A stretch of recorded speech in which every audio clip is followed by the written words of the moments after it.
नमस्कार दोस्तों, लैड ये चैनल पर आप सभी का मैं प्रकाश स्वागत करता हूं। आज फिर उपस्थित हूं कुछ पॉलिटी के महत्वपूर्ण प्रश्नों को लेकर। आइए शुरू करते हैं।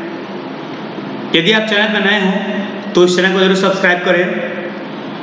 पहला क्वेश्चन है, भारतीय संविधान सभा की प्रारूप समिति के अध्यक्ष कौन था? ऑप्शंस हैं doctor Rajendra Prasad, doctor Bhimrao Ambedkar, doctor सच्चिदानंद सिन्हा या सी राजगोपालाचारी। तो इसका सही जवाब होगा डॉक्टर भीमराव अंबेडकर। जो प्रारूप समिति बनी थी, जिसको हम लोग ड्राफ्टिंग कमेटी बोलते हैं, इस ड्राफ्टिंग कमेटी में कुल 7 सदस्य थे और इस ड्राफ्टिंग कमेटी का निर्माण जो है 29 अगस्त 1947 को हुई थी, जिसके अध्यक्ष बनाए गए डॉक्टर भीमराव अंबेडकर। यदि हम लोग बात करें संविधान सभा की, तो संविधान सभा की पहली बैठक 9 दिसंबर 1946 को हुई थी, जिसके अस्थायी अध्यक्ष बनाए गए डॉक्टर सच्चिदानंद सिन्हा। यदि बात की जाए दूसरी बैठक की, तो संविधान सभा की दूसरी बैठक 11 दिसंबर 1946 को हुई थी, जिसके अध्यक्ष डॉक्टर राजेंद्र प्रसाद बनाए गए, उपाध्यक्ष डॉक्टर HC मुखर्जी बनाए गए एवं विधिक सलाहकार यानी कि लीगल एडवाइजर BN राव को बनाया गया। यदि संविधान सभा की तीसरी बैठक की बात की जाए, तो यह हुई थी 13 दिसंबर 1946 को। इसी बैठक में पंडित जवाहरलाल नेहरू ने उद्देशिका प्रस्तुत की। उस उद्देशिका में संविधान का प्रारूप कैसा होगा, इस चीज का वर्णन था, उन्होंने प्रस्तुत किया। यही उद्देशिका जो है आगे चलकर भारतीय संविधान की प्रस्तावना बनी। भारतीय संविधान को बनाने में टोटल लगा समय 2 वर्ष 11 महीने और 18 दिन, और यह संविधान बनकर तैयार हुआ 26 नवंबर 1949 को। इसीलिए प्रत्येक 26 नवंबर को संविधान दिवस के रूप में मनाया जाता है। यदि बात करें कि संविधान को लागू कब किया गया, तो वह डेट था 26 जनवरी 1950, जिस दिन हमारा देश गणतंत्र हुआ। चलिए आगे बढ़ते हैं अगले प्रश्न की ओर। क्वेश्चन नंबर 2, शिक्षा जो प्रारंभ में राज्य सूची का विषय था, उसे समवर्ती सूची में स्थानांतरित किया गया किस संशोधन के द्वारा? ऑप्शंस है 24वें संविधान संशोधन द्वारा, 36वें संविधान संशोधन द्वारा, या 42वें संविधान संशोधन द्वारा, या 44वें संविधान संशोधन द्वारा। ठीक है, तो इसका सही जवाब होगा 42वां संविधान संशोधन। 42वां संविधान संशोधन जो है वह 1976 में किया गया था। इस संशोधन के तहत 5 सब्जेक्ट ऐसे हैं जो राज्य सूची से निकाल करके समवर्ती सूची में डाल दिए गए। वे कौन कौन सब्जेक्ट है? इसमें सबसे पहला सब्जेक्ट था आपका शिक्षा। इसके अलावा वन, जनसंख्या नियंत्रण, नापतौल एवं अधीनस्थ न्यायालय। अधीनस्थ न्यायालय को बोलते हैं सबऑर्डिनेट कोर्ट, जैसे कि सुप्रीम कोर्ट हुआ, हाई कोर्ट हुआ, ये सारे हेड कोर्ट हुए। और इसके अंडर में जो कोर्ट काम करते हैं, जैसे कि डिस्ट्रिक्ट कोर्ट हुए, ठीक है, इसके अलावा लोक अदालत हुआ, ये सारे कोर्ट जो है इसको बोलते हैं हम लोग सब ऑर्डिनेट कोर्ट। ठीक है, इनको भी निकाल करके राज्य सूची से समवर्ती सूची में डाल दिया गया 42वां संविधान संशोधन के द्वारा। इस संशोधन के द्वारा कुछ और भी ऐसे काम किए गए, जैसे प्रस्तावना में 3 वर्ड जोड़े गए। वो 3 वर्ड कौन कौन थे? पद-निरपेक्ष, अखंडता एवं समाजवादी। पद-निरपेक्ष क्या होता है? जैसे कि हमारे संविधान में दिया गया कि सभी तरह के धर्म आपस में बराबर है, लेकिन अगर उन धर्मों की ब्रांच की बात की जाए, जैसे हिंदू धर्म में कुछ विष्णु के उपासक हैं, कुछ शिव के उपासक हैं, कुछ कृष्णा के उपासक हैं। मुसलमान धर्म में इस्लाम में बात की जाए तो कुछ सुन्नी है, कुछ शिया है। जैन धर्म में बात की जाए तो श्वेतांबर है, दिगंबर है, तो ये जितने भी हुए इन सबको कहा गया ब्रांच। इसीलिए इसमें पद निरपेक्ष शब्द जोड़ा गया। समाजवादी का अर्थ क्या होता है? समाजवादी का अर्थ ये होता है कि जितने भी संसाधन है उस पर सभी वर्ग का बराबर बराबर अधिकार होगा। और एक और वर्ड है अखंडता। अखंडता का मतलब होता है कि हमारा देश हर तरह से अखंड है, एक सूत्र में बना हुआ है। जैसे कि आप देखते हैं जम्मू कश्मीर में विवाद होते रहता है, अरुणाचल प्रदेश में, पंजाब में विवाद होते रहता है। यानी कि कोई भी राज्य अगर भारत से अलग होना चाहे तो अलग नहीं हो सकता है। इसी को बोलते हैं अखंड भारत। यानी कोई भी बाहरी शक्ति, कोई भी बाहरी ताकत भारत को टुकड़ा टुकड़ा नहीं कर सकती है, क्योंकि भारत एक अखंड राष्ट्र है जो कभी टूट नहीं सकता। इसके अलावा 42वें संशोधन के द्वारा ही लोकसभा और विधानसभा की अवधि जो है वह 5 वर्ष से बढ़ाकर 6 वर्ष कर दी गई थी। और ये बात उस वक्त की है जब इंदिरा गांधी पीएम थी। उसी वक्त ये संशोधन किया गया था, क्योंकि इंदिरा गांधी का कार्यकाल जो है वो समाप्त हो रहा था और वह चाहती थी कि और हम आगे मतलब फिर चुनाव में हम ही जीते। इसीलिए उन्होंने क्या किया, संविधान में संशोधन कर डाला और लोकसभा विधानसभा की अवधि जो है 5 वर्ष से बढ़ा करके 6 वर्ष कर दी गई। हालांकि बाद में 1978 में फिर इसको घटा करके 5 वर्ष कर दिया गया। आगे बढ़ते हैं। यदि बात की जाए 24वें संविधान संशोधन की, तो इस संशोधन में क्या हुआ था कि संसद को यह अधिकार दिया गया कि वह संविधान के किसी भी भाग में संशोधन कर सकती है। यदि 44वें संविधान संशोधन की बात की जाए तो इसके द्वारा क्या किया गया था, सबसे महत्वपूर्ण संपत्ति का जो अधिकार था उसे मौलिक अधिकार से हटा करके एक विधिक अधिकार यानी एक लीगल राइट बना दिया गया और उसे आर्टिकल 300 के ए में डाल दिया गया। यानी अब संपत्ति का अधिकार जो है एक मौलिक अधिकार नहीं होगा बल्कि एक कानूनी अधिकार होगा। इसके अलावा लोकसभा एवं राज्यसभा की जो अवधि 6 वर्ष हो गई थी, उस अवधि को 6 वर्ष से घटा करके पुनः 5 वर्ष कर दिया गया था। यदि बात की जाए 36वें संविधान संशोधन की, तो 36वें संविधान संशोधन के द्वारा सिक्किम को भारत का 22वां राज्य बना दिया गया। चलिए आगे बढ़ते हैं अगले प्रश्न की ओर। Question number 3। क्वेश्चन है, संविधान को एक पवित्र दस्तावेज किसने कहा? ऑप्शंस है B.R. अम्बेडकर, महात्मा गांधी, दीनदयाल उपाध्याय या मोहम्मद अली जिन्ना। तो इसका सही जवाब होगा डॉक्टर भीमराव अम्बेडकर। इन्होंने ही संविधान को एक पवित्र दस्तावेज कहा है। डॉक्टर भीमराव अम्बेडकर की बात की जाए, इन्होंने ही आर्टिकल 32 को संविधान की आत्मा कहा है, क्योंकि आर्टिकल 32 में संवैधानिक उपचारों का अधिकार है, जिसके द्वारा किसी व्यक्ति का यदि मौलिक अधिकार का हनन होता है तो वह उसके लिए सुप्रीम कोर्ट जा सकता है। यदि आपसे क्वेश्चन करेगा कि किसी व्यक्ति का मौलिक अधिकार का हनन हुआ है और उसे हाई कोर्ट जाना है यानी कि उच्च न्यायालय जाना है, तो वह किस आर्टिकल का प्रयोग करेगा? तो आपका जवाब होगा 226। ओके, आगे बढ़ते हैं अगले प्रश्न की ओर। क्वेश्चन नंबर है 4। भारत में राजनीतिक सत्ता का प्रमुख स्रोत कौन है? ऑप्शंस है संविधान, जनता, संसद या राष्ट्रपति। तो इसका सही जवाब होगा जनता।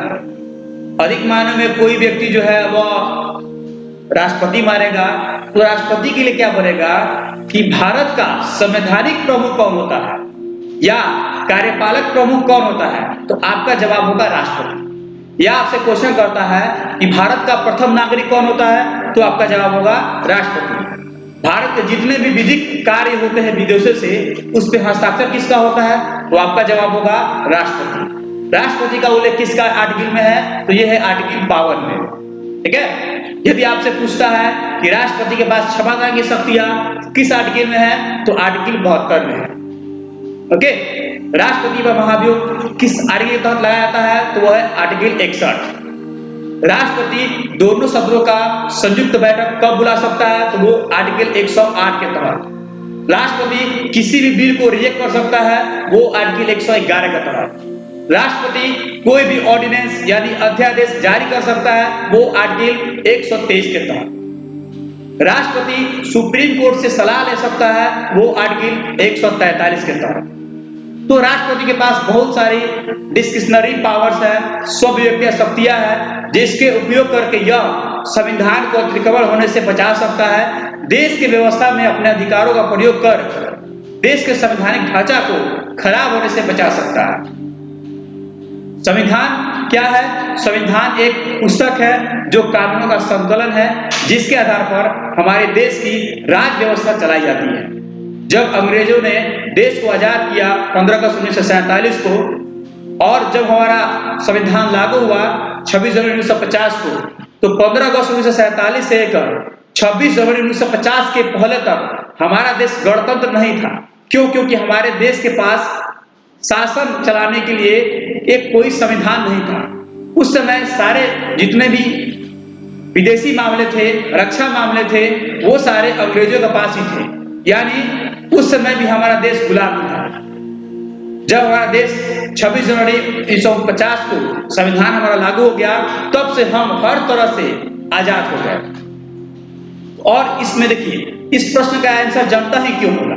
क्योंकि आप सब जानते हैं कि भारत में प्रत्यक्ष लोकतंत्र है, अप्रत्यक्ष लोकतंत्र है। यहाँ के जो भी राजनीतिक प्रमुख होते हैं, वह जनता के द्वारा ही चुने जाते हैं। और डेमोक्रेसी के बारे में कहा गया है, अब्राहम लिंकन ने कहा है कि लोकतंत्र जनता का, जनता के लिए, जनता के द्वारा संचालित सरकार है। यानी कि लोकतंत्र में सबसे प्रमुख कौन होता है? तो वो जनता ही होता है।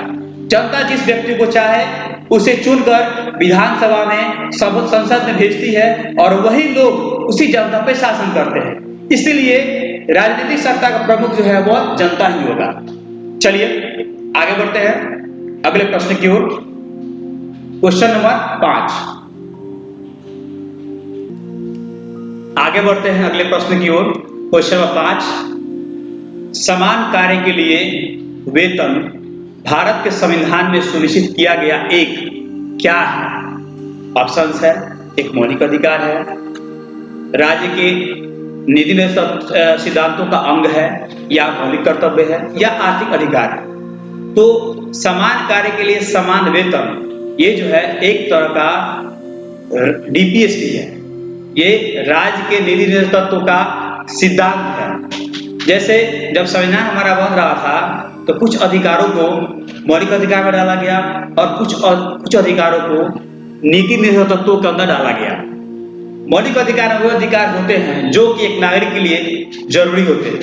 जो नागरिक अपने अधिकारों को हनन होने के लिए कोर्ट जा सकता है, यानी मौलिक अधिकार कोर्ट में वाद योग्य होते हैं, उस पे आज कोर्ट को चुनौती दे सकते हैं। लेकिन डीपीएसपी के जो अधिकार होते हैं वो वाद योग्य नहीं होते, उसके लिए आप कोर्ट नहीं जा सकते। जैसे कि राशन जो मिलता है वह कुछ ही वर्ग को मिलता है, तो ये एक नीति निर्देशक का एक अधिकार है, ठीक है। लेकिन सभी व्यक्तियों को बराबर एक समान से देखा जाता है, यह एक मौलिक अधिकार है। सभी व्यक्तियों को शिक्षा पाने का अधिकार एक मौलिक अधिकार है, लेकिन सभी व्यक्तियों को एक समान वेतन नहीं मिलेगा, यह जो है एक तरह का डीपीएसपी के अंतर्गत अधिकार दिया गया है। यदि मान लीजिए उच्च पदों पर काम कर रहे हैं और जो निम्न पदों पे काम कर रहे हैं, यानी उनसे निचले स्तर पे जो काम कर रहे हैं, अगर दोनों व्यक्तियों को समान अधिकार दे दिया जाए, समान वेतन का अधिकार दे दिया जाए, तो फिर शासन व्यवस्था चलाने में काफी दिक्कतें आएंगी। इसीलिए ये जो अधिकार है उसको डाल दिया गया डीपीएसपी में। यदि बात की जाए डीपीएसपी की, तो इसका फुल फॉर्म होता है directive principle of state policy, यानी कि राज्य के नीति निर्देशक तत्व। ये जो है आयरलैंड के संविधान से लिया गया है। यह संविधान के भाग 4 में है। इसका उल्लेख आर्टिकल 36 से लेकर 51 तक है। कुछ अगर आर्टिकल की बात करें डीपीएसपी की, जैसे आर्टिकल 40, ये क्या कहता है? ग्राम पंचायत का गठन।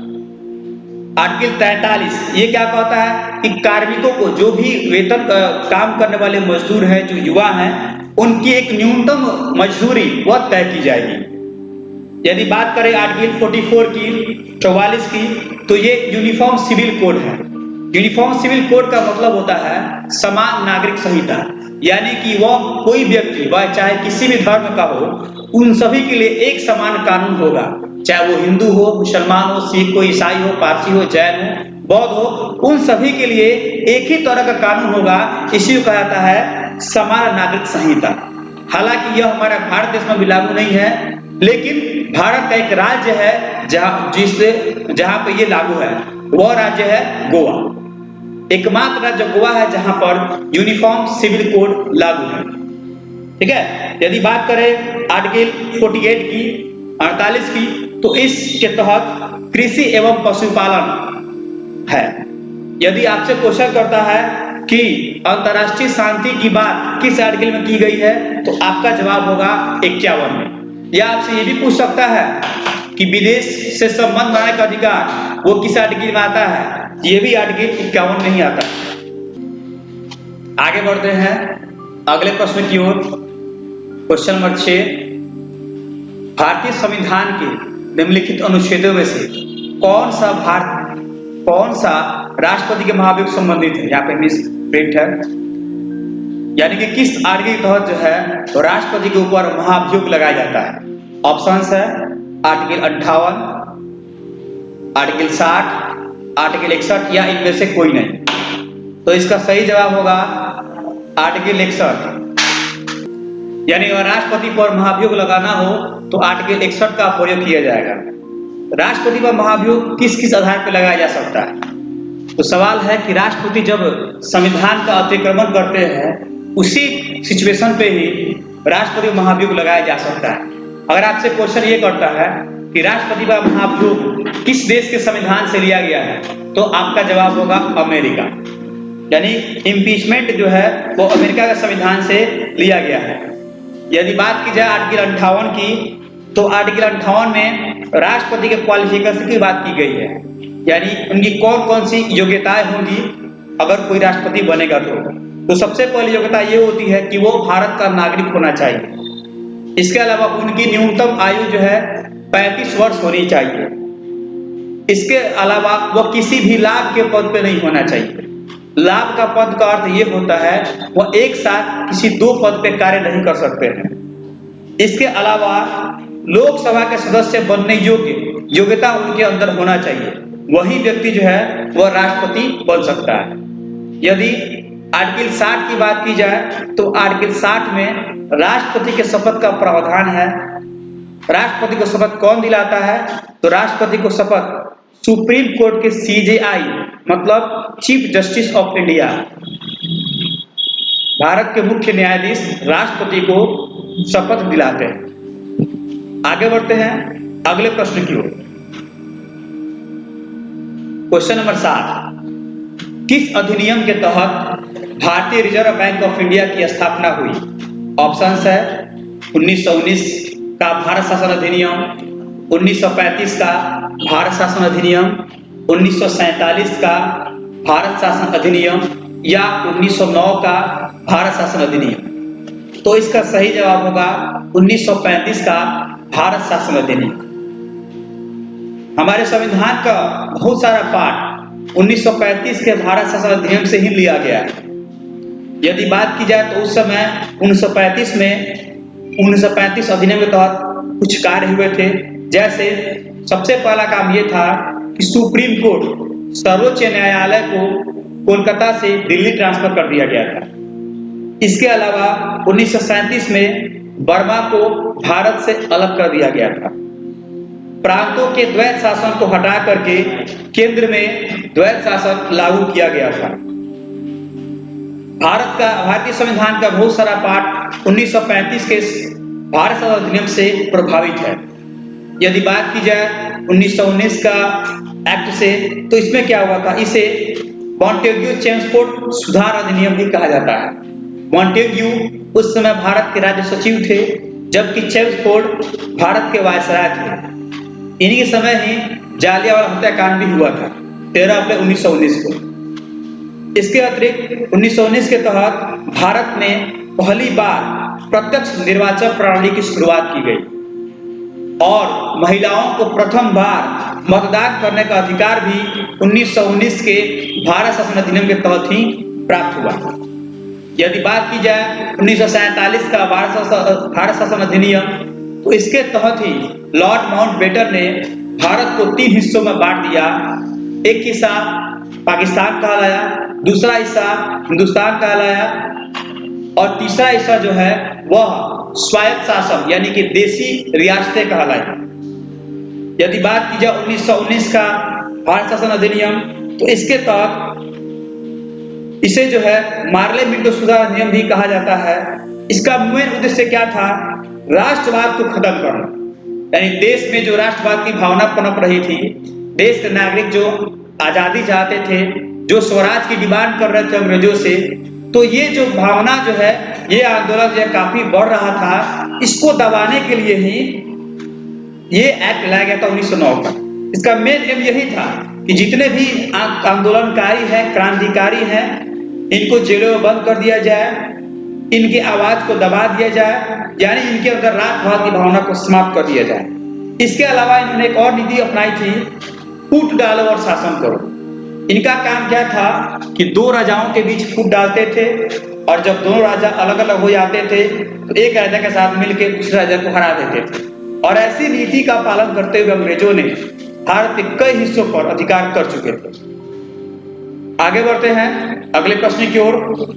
क्वेश्चन नंबर 8, किस केस में यह कहा गया है कि दल बदल कानून यानी एंटी डिफेक्शन लॉ न्यायिक समीक्षा में आता है?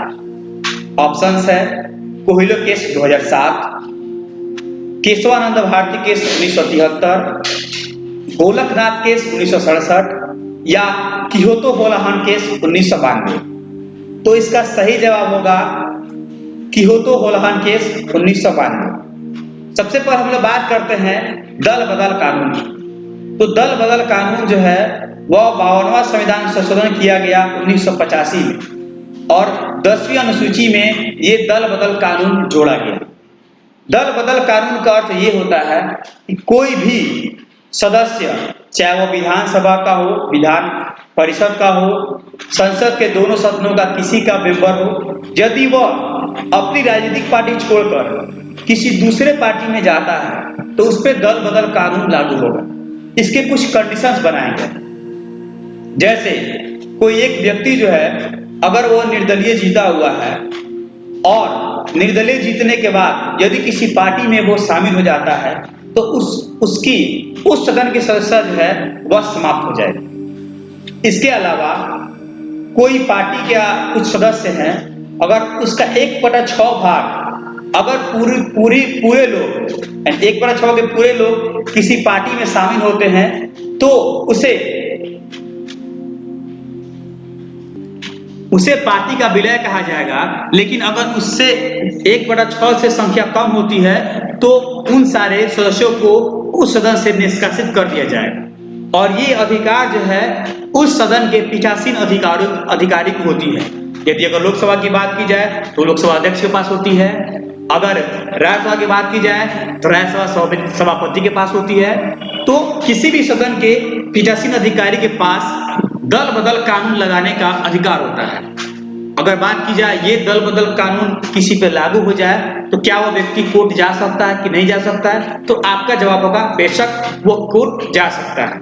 यह किस केस में कहा गया है? तो हम लोग अभी जाने हैं कि किहोतो होलाहन केस में कहा गया है। यदि किसी व्यक्ति पे एंटी डिफेक्शन लॉ लागू होता है तो उसके लिए कोर्ट में जाके चुनौती दे सकता है। आइए आगे बढ़ते हैं। यदि बात की जाए केशवानंद भारती केस 1973 की, तो इस केस में क्या हुआ था? केशवानंद भारती केस जो है वह संविधान को बचाने के लिए एक बहुत महत्वपूर्ण केस था। यह उस समय सबसे अधिक जो है प्रभावकारी रहा पूरे देश में। इस केस में हुआ क्या था कि केशवानंद भारती केरल के इडनीर मठ के धर्मगुरु थे। इन्हें संविधान का रक्षा कहा जाता है। इन्हीं के केस में 24 अप्रैल 1973 को यह कहा गया कि संविधान के किसी भी पार्ट में संशोधन किया जा सकता है, लेकिन बेसिक स्ट्रक्चर को छोड़कर। बेसिक स्ट्रक्चर क्या होता है? संवैधानिक का मूल ढांचा। जैसे यदि बात की जाए, जो मूल अधिकार है वो हमारा बेसिक स्ट्रक्चर है। इसमें संसद किसी तरह का संशोधन नहीं कर सकती है। जैसे किसी भी धर्म को मानना संवैधानिक अधिकार है, लेकिन लाउड स्पीकर बजा करके किसी धर्म का प्रचार करना ये संवैधानिक अधिकार नहीं है। तो ऐसे संशोधन किया जा सकता है। आगे बढ़ते अगले प्रश्न की ओर। क्वेश्चन नंबर 9, किस अनुच्छेद के तहत राष्ट्रपति सर्वोच्च न्यायालय से सलाह ले सकता है? ऑप्शंस है अनुच्छेद 108, अनुच्छेद 111, अनुच्छेद 123 या अनुच्छेद 143। तो इसका सही जवाब होगा अनुच्छेद 143। 108 में राष्ट्रपति दोनों सदनों का संयुक्त बैठक बुला सकता है। 111 के तहत राष्ट्रपति किसी बिल को रिजेक्ट कर सकता है। 123 के तहत राष्ट्रपति किसी भी तरह का ऑर्डिनेंस जारी कर सकता है। आगे बढ़ते हैं लास्ट क्वेश्चन की ओर। क्वेश्चन 10, राज्यपाल की संविधान की शक्तियां किस अनुच्छेद में आता है?